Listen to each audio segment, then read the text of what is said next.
असो पैया जी मान लेना बात पड़तानी हम पैया जी बोल छठी मैया की जय कि छठी घाटे दौरा असो लेके चली सैया जी छठी घाटे दौरा छठी घाटे दौरा असो लेके चली सैया जी छठी घाटे दौरा असो लेके चली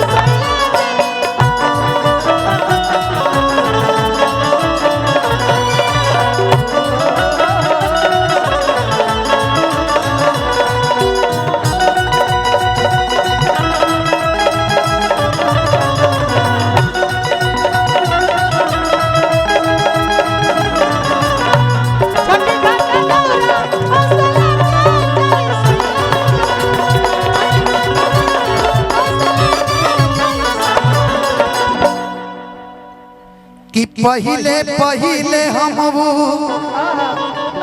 ठबनी बरतिया। अच्छा किसी के पास ओढ़नी है भाई दीजिएगा ओढ़नी दीजिए ना ओढ़नी हाँ दीजिएगा अपना दो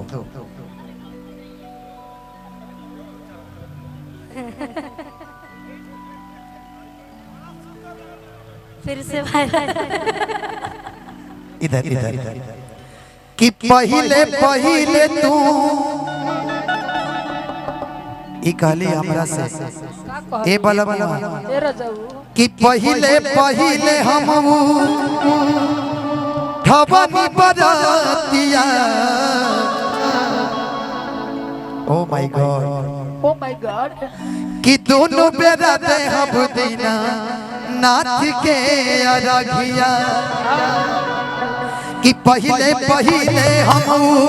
ठबनी बरतिया दोनों बेरा दे हम दीना नाथ के अरघिया।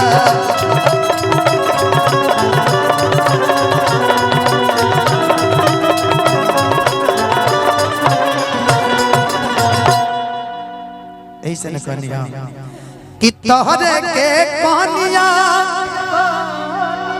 बनाई ये खुशी हो एक खुशी तू छठ मेरी करता रो कि जतिया जे बाड़ू हमारे सोना कि तोहरे के दुल्हा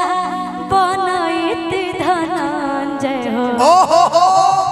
तुम तोड़ गई खड़े खड़ी मोड़ गई तोहरे के दुल्हा बनैत धनंजय हो जतिया जे रही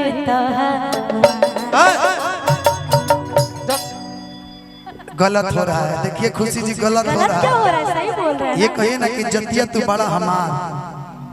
तोहरे के दुल्हा बनाई बे धनंजय हो जतिया तू बड़ा हमार ये बोलिए चलिए आपका मन रखने के लिए बोल दीजिए हम आउट तोरिए जाएंगे कि तोहरे के दूल्हा बनैत धनंजय तोहरे के दूल्हा बनैत धनंजय जतिया तू बड़ा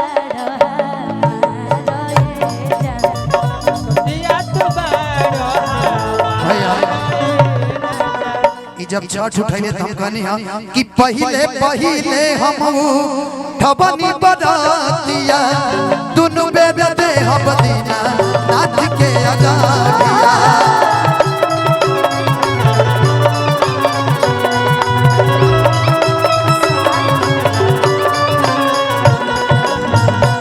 सुभान अल्लाह किसी की नजर ना लगे।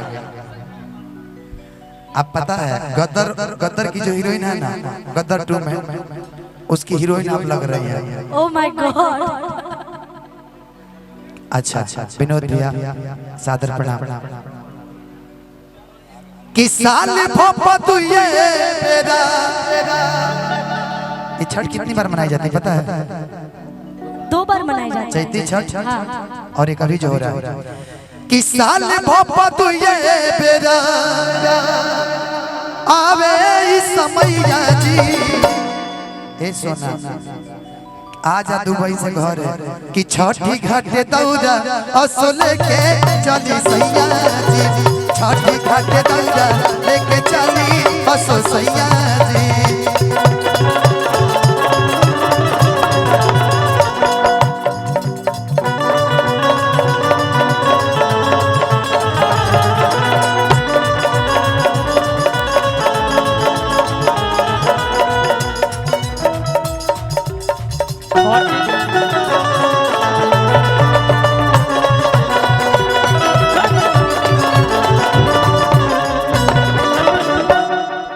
गंगा के तीरे खूबे जुटेला जमात हो कि देवे खातिया रख छठी माई के घाट हो कि खुशी धनंजय होई का हर रुपया के कमैया जी बोला पैसा कमा के का करबा जब तू छठ में घरे नहीं बा कि गंगा के तीरे खूबे जुटेला जमात हो देवे खतिया रख छठी माई के घाट हो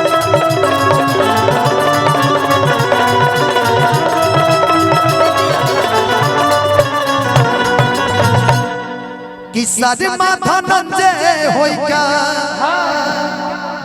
कि रतन धनंजय होई का हर रुपया के कमैया जी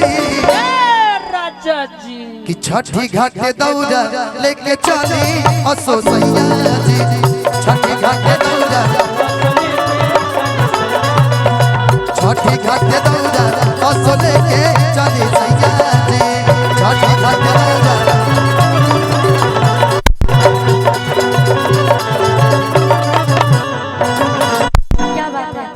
भैया मेरा स्केल लगा दीजिए तो हाँ